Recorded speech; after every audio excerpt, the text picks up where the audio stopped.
जय जगन्नाथ सांग मैंने आ गोटे नूतन कविता को आपण मानक स्वागत। कविताटी जदि भल लगे लाइक शेयर आउ कमेंट निश्चय करेंगे। आसतु शुणा कविता। कवितार शीर्षक मुक्त आकाशर विहंग। लगी जाता कि डेणा दुईटा देहरे मोर, उड़ी मु जाती खुशी मने छाती चिरी नील आकाशर।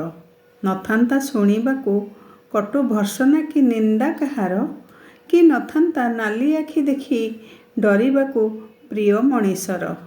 आजाद मनरे घूरी बुलंती जे केते, जार स्वाद मु चाखिनी छुआ दिनु सते। सबुबले कटकणा घर सम्मानर, पादटे आगुकू गले लागे चिंता फेरिबार।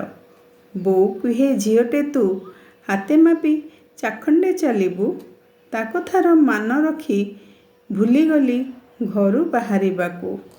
एमितिरे बीतीगला काहीं केते वर्ष, निजर अस्तित्व भूलीगली तथापि नथिला अवशोष।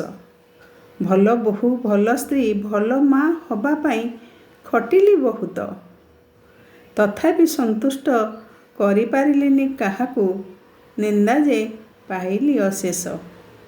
मो निज पाई किछि भी मु करिनी, निज जीवन को केबे खुशी रे उपभोग भी करिनी। एबे इच्छा हुए चली जाती कि केणे, जोठी नथिबे केही आकटिबा पाई, बुलिबी मु एका एणे तेणे। मुक्त आकाशर विहंग टेपरी उड़ीबाकू इच्छा हुए मते, बयसर सायाह्ନରେ पहुँचिला परे चिंतामुक्त जीवनटे मिलिब कि सते। जय जगन्नाथ।